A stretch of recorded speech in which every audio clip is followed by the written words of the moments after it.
Welcome to What a Creep, the show with Margot Donohue and Sonia Mansfield talking about creeps from the past to the present. This is your quick guide to the biggest creeps, jerks, assholes, and losers, the best of the worst. From two nice ladies who want the world to be a little less creepy.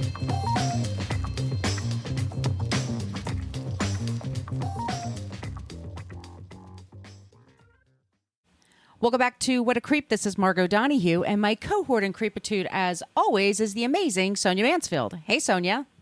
Hello, my friend. Hello, my friend. It is a long weekend for us in North America for various reasons. Celebrating or not celebrating, we're all in this together. I always celebrate a long weekend. That's what we're celebrating. That's what we're calling it. We are the podcast that talks about creeps from the past to the present. We're talking about a present day creep, a hip hop legend. But don't worry. At the end of the show, in case this is your first time, we always end with someone who's not a creep. And I have a few not a creeps to talk about at the end of this show. You can find us. We have on Facebook. We do have a basic Facebook page, but that's where people usually go to complain about our language. We've had to make this. People get annoyed when we have to say this, but we have to say this because if we don't, then we get annoyed. People send us annoying messages. We use salty language on this show because we are adults, and this is how we talk. Yeah, fucking deal with it. But if you want to interact with us and our fellow listeners, your fellow cohorts, the best place to go is our What a Creep podcast group Facebook page. You do have to ask to join the group. If somebody just tagged you and you're like, what the hell is this? You do have to answer those few questions. And just the rule is don't be a dick. We talk about pop culture. We talk about news. We talk about past creeps, future creep ideas. And we're always looking for ideas. That's why I'm talking all this shit at the top of the show. We always look for creeps and non-creeps. You could find us on Twitter at CreepPod because somebody had What a Creep on Twitter for over 10 years and never used it. Creep.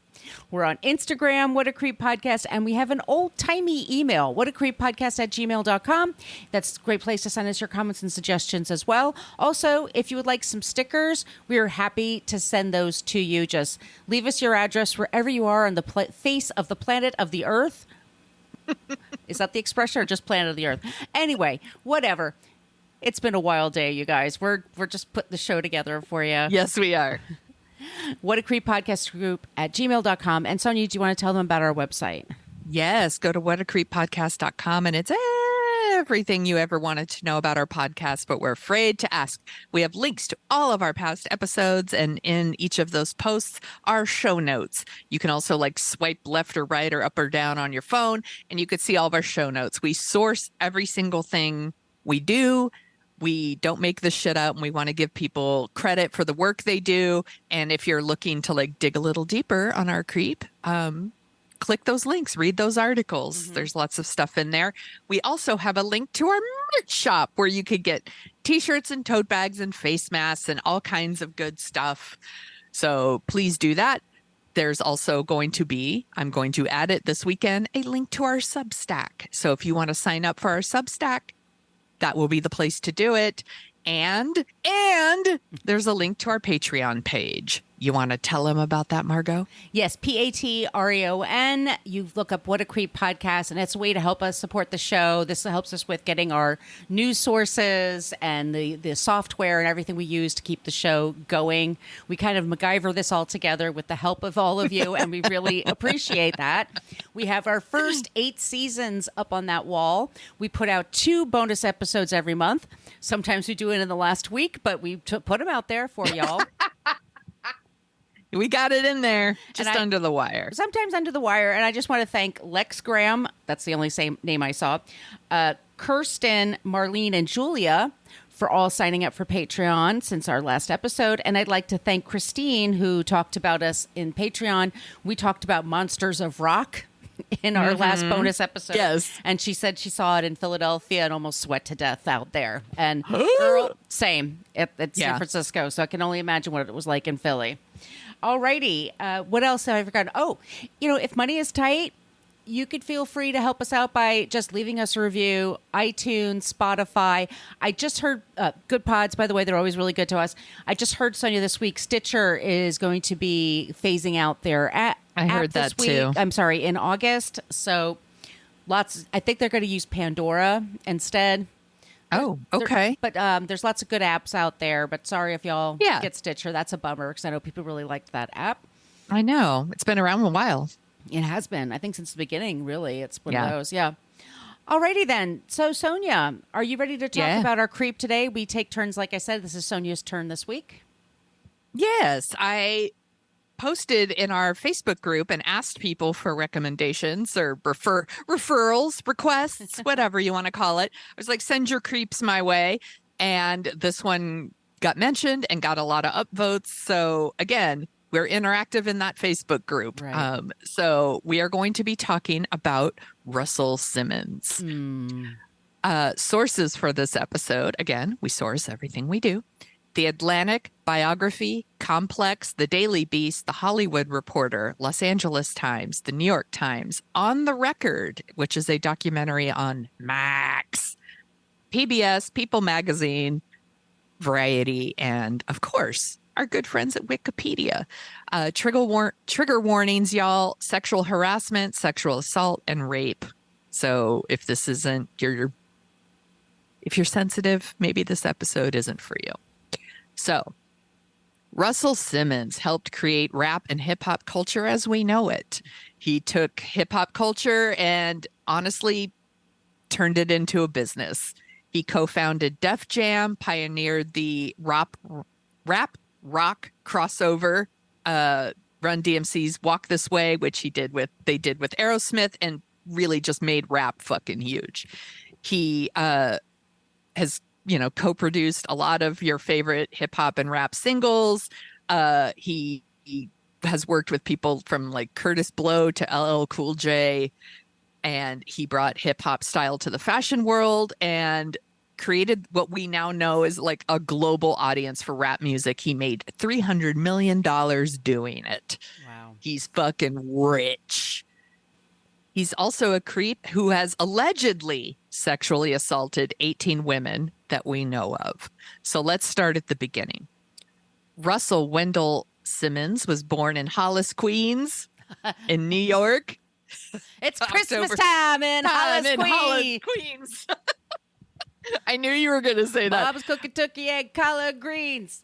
Keep going. It's the best Christmas song. Yeah. October 4th, 1957. His father worked in public schools. He was an administrator there, and his mother worked for the Parks Department as a park administrator. He has two brothers. One is a painter, Daniel Simmons Jr., and his brother Joseph Simmons, probably better known as Run of Run DMC. Reverend Run, that's right. Simmons has said that growing up in Queens was really rough, that it was really overrun by drugs back then. He said that everyone shot dope, that I used every drug there is. It didn't make him he says, it didn't make me a bad person. It made me a sad person. So he was like selling drugs, and he ran with a street gang known as the Seven Immortals. His dad was like, WTF, and made him get a job at an Orange Julius in Greenwich Village. Greenwich, thank you. I always mispronounce it every time. Because his dad thought, if he's busy working, like he won't get into trouble, right? By the way, I love Orange Julius. That was the best. It's so good. We had one in my mall. He actually got fired after a month for throwing oranges at people. Can't do that? No, apparently you can't throw oranges at people. It's not a thing. I've worked in fast food. I've wanted to throw oranges at people.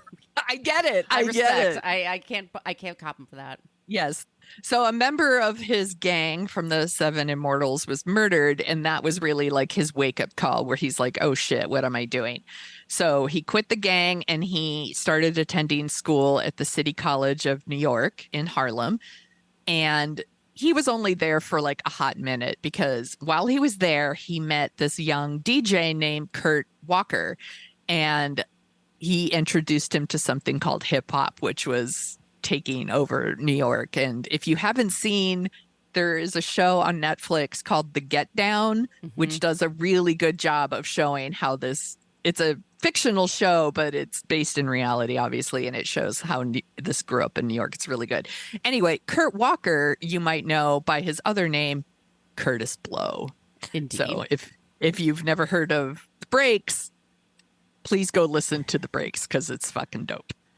So one night in 1977, Simmons goes and sees MC Eddie Chiba rapping at a club, and he was just like, holy shit, like this is like the invention of the wheel. He freaks out and he starts his own management company called Rush Management, and he signs Curtis Blow. They put together, so Rapper's Delight comes out. This isn't their album. So, you know, hip hop, hippie, yeah. Hip hop comes out, and that's a big hit. So they record a single called Christmas Rappin', and he couldn't get a deal. So he like pressed vinyl copies himself and like would take it to clubs and like have DJs play it, and that sparked interest. And that's when he started getting deals for people. So he started working with like Polygram, and Christmas Rappin' actually got like a release, like a real release, and it sold like 500,000 copies. Not bad. He dropped out of college, obviously, because he's like, I'm doing this now.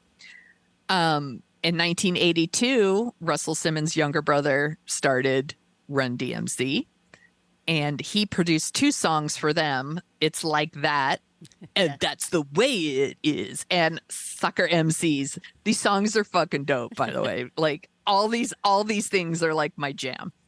And that's when he met Rick Rubin. He met him at this like Danceteria nightclub in Manhattan, and they immediately clicked. And Rubin's was running a label out of his apartment called Def Jam, and Simmons joined him at Def Jam, and they were running it together out of like, actually I said his apartment, it was his dorm room. His college dorm. I was just gonna say, yeah. Yes. And then they had their first big hit together when they signed a 16-year-old LL Cool J. Whatever happened to him? And released a single called I Need a Beat, and it was a huge hit. They got a distribution deal from Columbia, and it was just like the first deal ever for like a hip hop independent label. And like, as they say, the rest is like hip hop history. So I'm not going to go through like every single thing Russell Simmons did, because he did a lot, but he brought us the Beastie Boys, for which I am forever grateful. Yes. They are like my all-time favorite. He got the first multi-million-dollar endorsement deal for a hip-hop group with Run DMC, and they did the song My Adidas. Yes. And so they got a huge deal. There was the whole thing with Run DMC and Aerosmith's Walk This Way, which became like the first like hip-hop, video to be played on MTV, and made Run DMC and rap huge. And they also signed Public Enemy, which were my favorites. Yes, introduced the world to like Black Flavor Power. Flav! Yeah, and like Black Power, like politics and hip hop and all of that. So, and they took hip hop and Black urban culture and they made it mainstream. And, it wasn't just Black people that listened to rap. They got it into like white suburbia, basically, and they made a shit ton of money doing it. He started his own clothing line called Fat Farm. It's like PHAT, of course. He turned that into a $140 million business.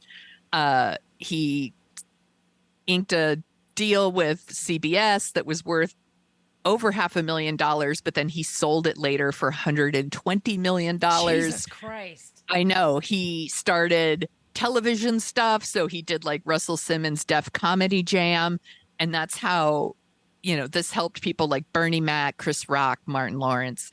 And then he also did Russell Simmons' Def Poetry Jam on HBO, which, by the way, one of my ex-boyfriends did back in the day. No. Because I dated a spoken word poetry guy. Because of course I did. We all have those embarrassing things.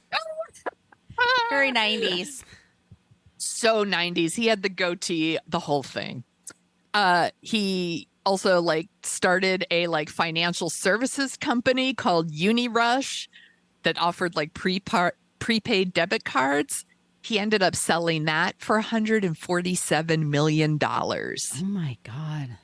Yes, he's rich. He turned his Rush management company into Rush Communications. He bought a pop culture website called Global Grind.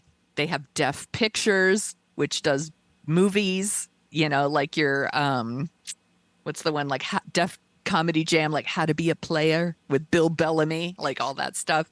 And he did like a book publishing called Rush Books, and he's published a bunch of books, like business books, self-help books. He did one called Do You! 12 Laws to Access the Power in You to Achieve Happiness and Success, with a foreword by Donald Trump. Oh, Jesus. They were friends back in the day. They are not friends anymore. Russell Simmons actually spoke out against Donald Trump when he started running for president. So they're not friends anymore. And that's a good thing. And he's also like a yoga guy. He's a vegan guy. He's a big supporter of animal rights. Just shouting that. Yeah, we like it when our creep does something good, I guess. But he's still a fucking creep. So let's get into it. This is where it gets icky. So y'all take care of yourselves.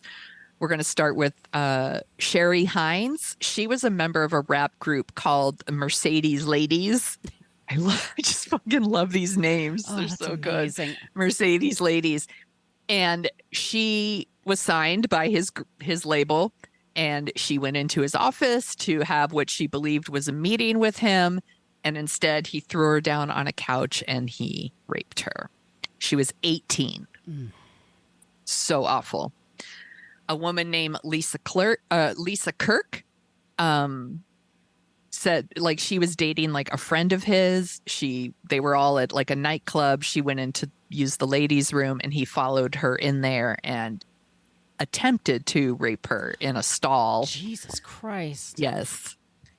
A music journalist named Tony Sally actually went on a few dates with Simmons back in the day, and she was like, we're not a match. So she didn't want to date him anymore. A couple years later, she's invited to his apartment in Manhattan for a party. And she showed up, and he was the only one there. Mike Tyson did that too. Yes. Bill Cosby's daughter. Yeah. Yep. He pushed her on a bed, jumped on her, and tried to rape her. But she was actually able to get away from him. And then she said she ran into him like a year later in a hotel lobby. And again, he tried to like force her into like a ladies' restroom and assault her. But she got away from him again. We talked about this next woman in our Brett Ratner episode. So now we're at 1991, and there's this model, Carrie Kalihi. Sorry, everybody. I do my best. She was just 17, and she had met Russell Simmons and director Brett Ratner on the set of a music video. And Simmons was like, come back to my apartment. I'm going to show you like the rough cuts of the video. And like she showed up, and he immediately started like trying to take off her clothes. He tried to force her head into his lap to perform oral sex. And then he raped her while Brett Ratner watched. Oh, Jesus. And she actually like said to Brett Ratner, like, help me. And she said the look on his face told her in that moment that they were in it together. Like that Brett Ratner and Russell Simmons, this was their thing. It's fucked up. This guy is fucked up. Screenwriter Jenny Lumet. So she actually wrote Rachel Getting Married. She is the daughter of director Sidney Lumet. Mm-hmm. She met Russell Simmons when she appeared in the Run DMC movie Tougher Than Leather in 1988. And she's like, by the way, she said, this is a terrible movie and I was terrible in it, is what she says. But so she did that movie. And she said she would run into him from like time to time at parties, and they had mutual friends. And at some point he asked her out and she declined. She was like, no, thank you. And she said like he had like a ton of women in his life. He will describe himself as like, I'm a ladies' man. Like he likes to fuck everybody if he can. He once sent her like 250 balloons to her apartment with the note that said, please, baby, baby, baby, baby, which is Spike Lee. She's got to have it. And she was still like, no, thanks. So Overkill. she ran into, he's so thirsty. She ran into him at a restaurant and it was like a party. He offered her a ride home. She made the mistake of, well, I'm going to rephrase that because she didn't make a mistake, but she got into his car and then she told the driver her address and Simmons was like, no, and locked the doors. And the driver took her to Simmons' apartment and the driver and him like ushered her out of the car. She was terrified. They ushered her upstairs and he sexually assaulted her. Jesus. She wrote all about it and she wrote a first person essay in The Hollywood Reporter in 2017.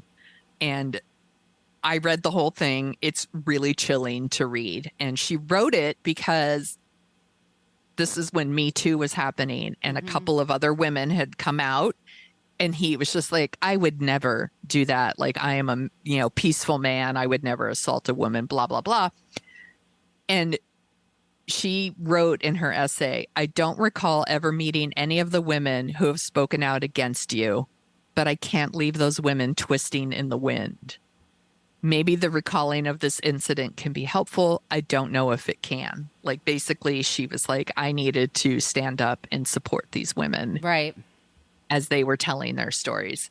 So, and of course, like, he's like, he denies everything. But once she published her Hollywood Reporter article, he actually stepped down from a bunch of his businesses because it was going to hurt his business for him to be a part of them. By the way, he still made money on those businesses, but he wasn't going to run the day-to-day. Or say he wasn't going to run the day-to-day. Yes, exactly.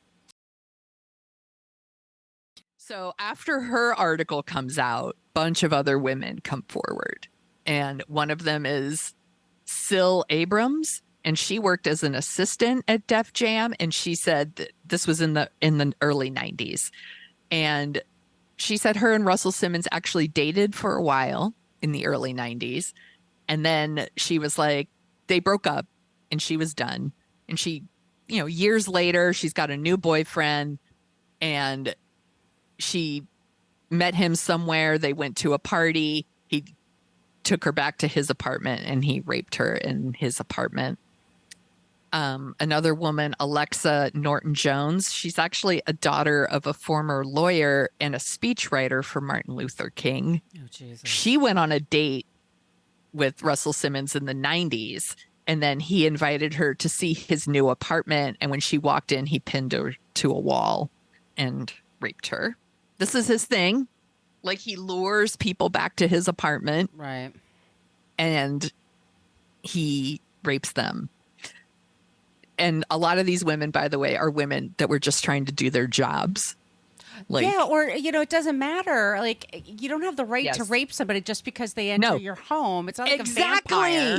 Like, exactly. You know what I mean? Like, yes. He argues your mind. All of this was consensual. He says it's all consensual. And I'm like, the stories are the same. Right. Every time. It's Tina Baker. She worked as a backup singer for Madonna and Bruce Springsteen. She did like some solo recording as Tina B. She's, again, like, he lured her into her apartment to talk about her career and then he raped her. This was the late 90s when this happened. On the Record, the documentary on HBO was very focused on Drew Dixon, who worked as a record executive at Def Jam. Yeah. And she did it all through the 90s. And he repeatedly, like, sexually harassed her. And she was always like, no thanks. And Yeah, the music Also, business just, is especially bad. That's yes, what I hear. and Yeah. by the way, yeah, and the documentary is amazing because it's talking about a specific kind of. It's talking about how Me Too impacted Black women in particular, and how Black women were hesitant to speak out because they know the persecution of Black men that has happened over the years and they don't want to contribute to it. But then at a certain point, you're like, fuck these guys. Right, right. And you have to speak out. And so it's like, it's very, very well done. And so she is trying to do her work. She's working at Def Jam and she's telling him no. And she's also trying to like navigate and be polite and nice so that she can keep doing her job.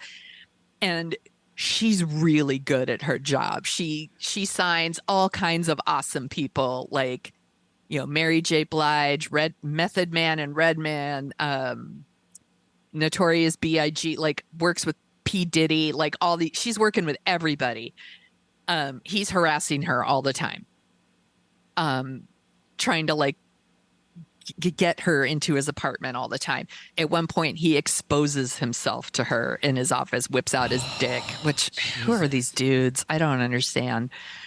So finally, like one night she's at a like work party and he's like, I have a demo that I think you just need to hear. You need to hear it. And of course, it's in his apartment and she goes into his apartment and he rapes her. And she's just trying to do her job. You know, after that, she's like, I couldn't even work. She couldn't work there anymore. No, like, of course not. Every time she didn't tell anybody. And she told like some friends and family, but she didn't tell people at work. And she quit and she got a new job at Arista, I think is how you pronounce it. Arista Records. And the president and CEO of that company is L.A. Reid. We could do a whole episode on L.A. Reid, by the way. So he kept coming on to her and harassing her as well. And when she turned him down, he refused to sign anybody that she brought. And she brought people like Kanye West and John Legend. And he was like, no, thanks.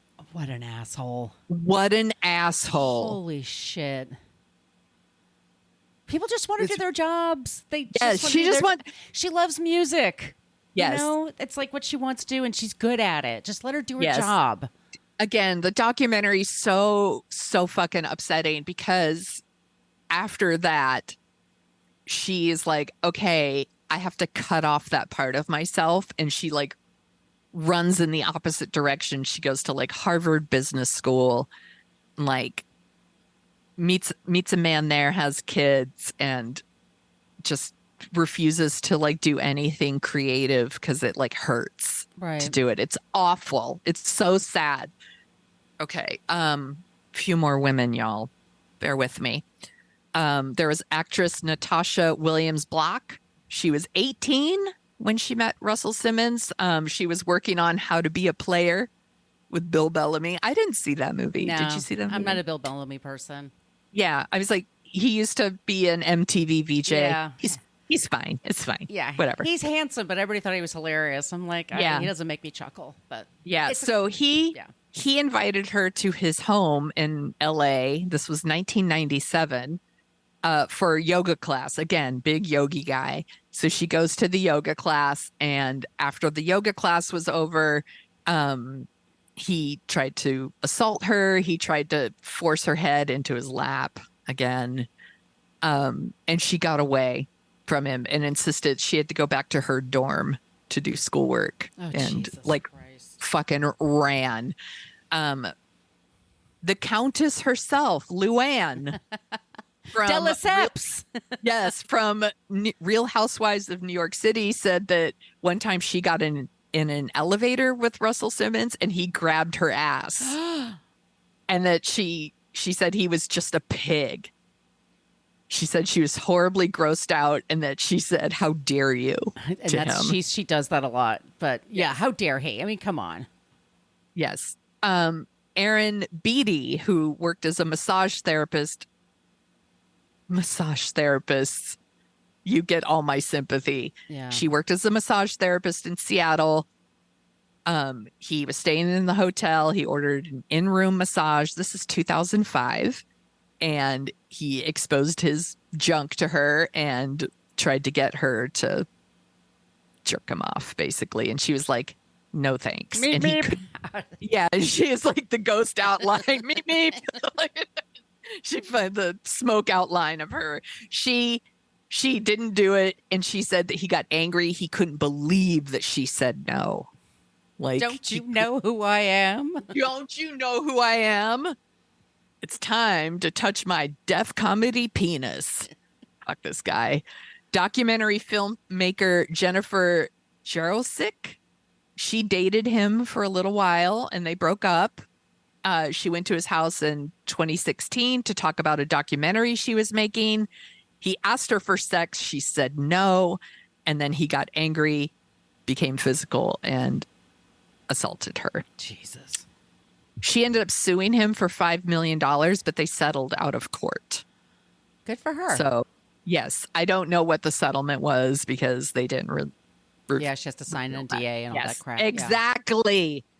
Even more recently, in 2018, actress Amanda Seales, she co-stars in Insecure, said she met Russell Simmons for a business meeting in his office and that he was super gross and inappropriate to her. And he asked her if they had ever fucked. And she was like, no. Like, it's just gross shit.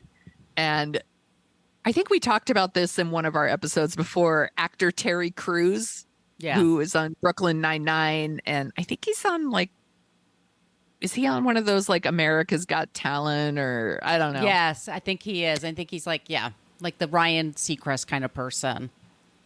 Yeah, he came out in 2017 during all the Me Too stuff and told a story about how an Hollywood agent like groped him. Yeah. And that agent, he eventually named names, and that agent like was put on leave. He lost his job, all of that. He actually got an email from Russell Simmons telling him to give the agent a pass and tell the agency to give this guy his job back. And Cruz shared, and Cruz shared, like, he took screenshots and shared it all on social media and was like, no one gets a pass. You know, and I was like, fuck you, Russell Simmons. It's not even your business. Right. Like, so weird. So there's all of that. And then I broke out a whole other section, which is about his family life. Mm-hmm. So Russell Simmons met Kimora Lee. Kimora Lee Simmons is what she's now known as, in November 92. So she was modeling during New York's Fashion Week. Mm-hmm. She was 16. Mm-hmm. 16 when they met. By the way, he tells everyone she was 17. Like, that fucking makes it any better. Well, that makes it legal to him. He's 35 at the time. Yeah. She's 16. He's 35. He's telling people she's 17. This is not the approval you think it is, sir. He also is like, her mother approved. It's still fucking Bill gross, Wyman dude. Defense. Yeah. Yes. Yeah. That's another creep we'll talk about for another day. Yes. So she's 16. He's 35. Gross. They get married 7 years later. They have 2 children. They separated in 2006, officially divorced in 2008 because he, unsurprising to anyone, is a cheater. Yeah. Like, he sleeps around on her. And also, he's clearly out there sexually assaulting people, allegedly.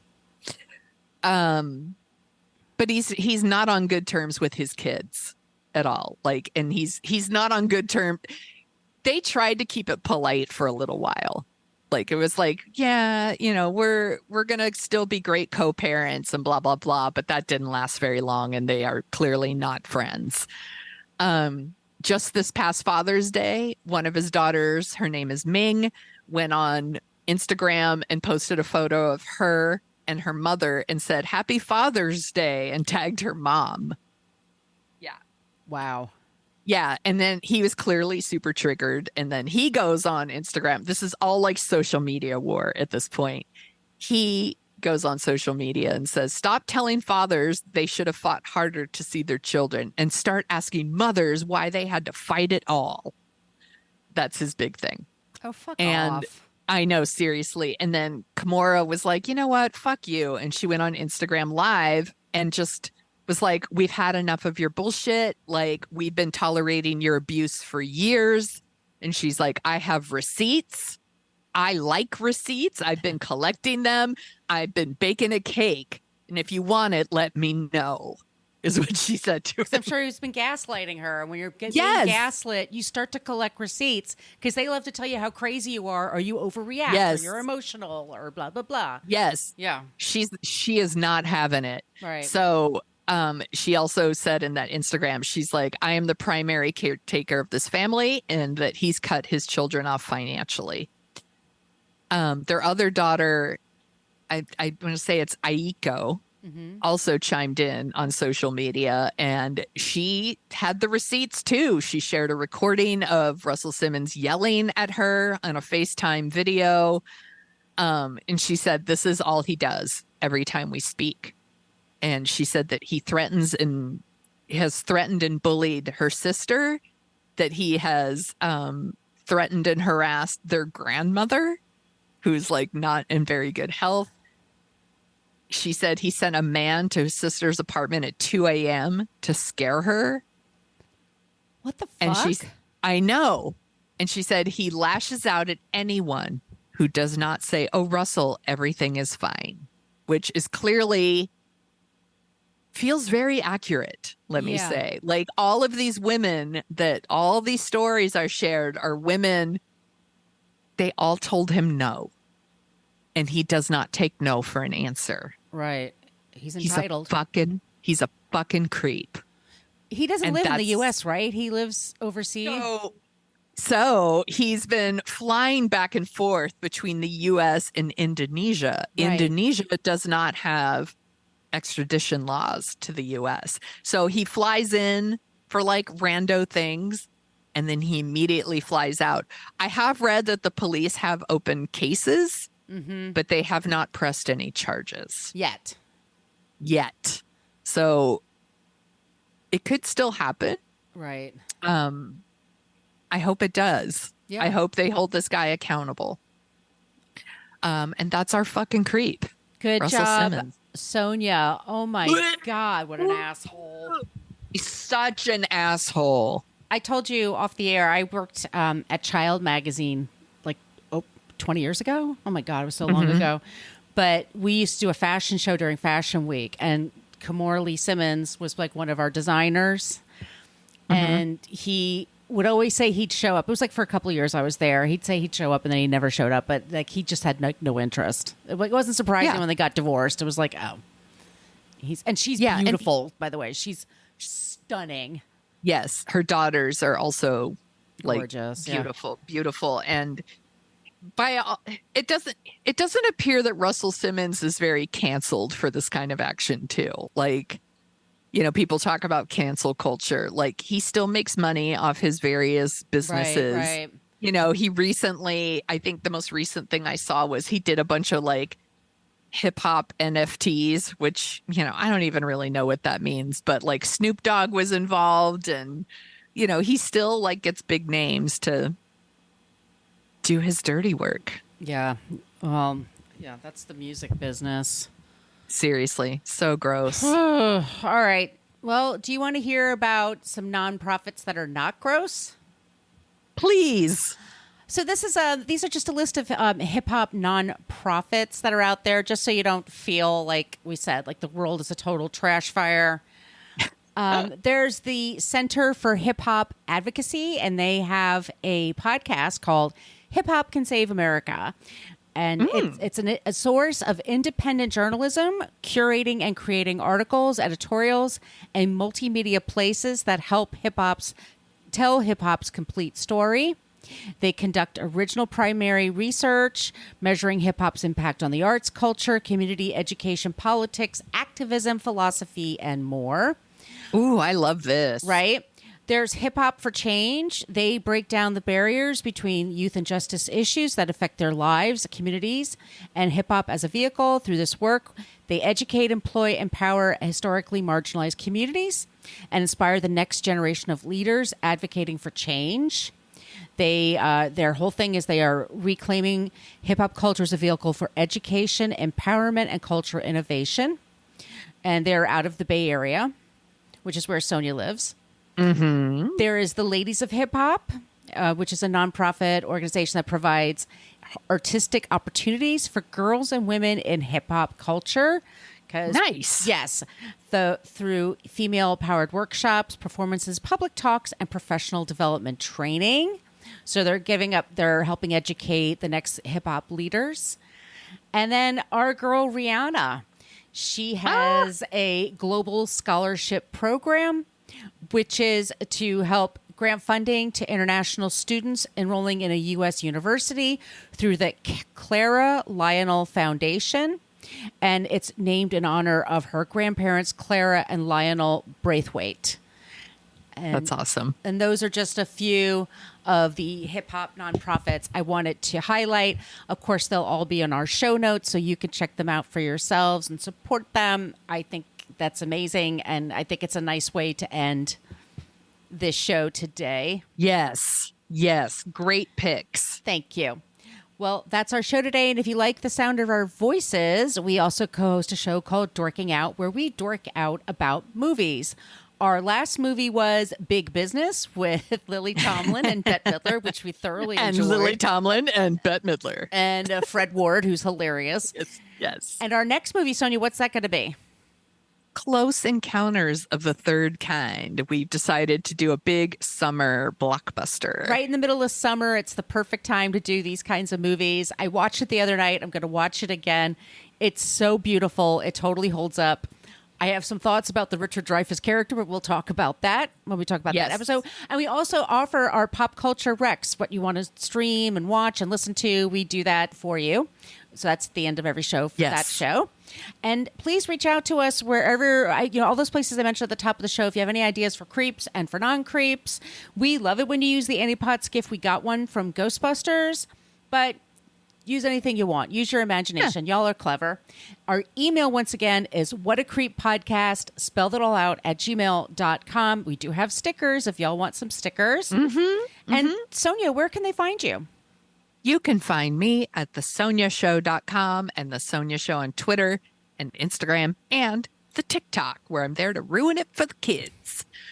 Where can people find you, Margot? You can find me on Twitter at Brooklyn Margot. On Instagram, I'm at Brooklyn Fit Chick. My site is Brooklyn Fit Chick, and I am on TikTok at Margot Donahue. And I post lots of clips there. Yeah, you do. All right, everyone. Thank you so much for listening. Be safe. Be kind. Just don't be a creep. Be a creep. Thank you for listening to us talk about creeps. You can follow us at What a Creep Podcast on Facebook, Twitter, and Instagram. But don't follow us too closely. You can email us your creepy stories at whatacreeppodcast@gmail.com. But please keep your dick pics to yourself.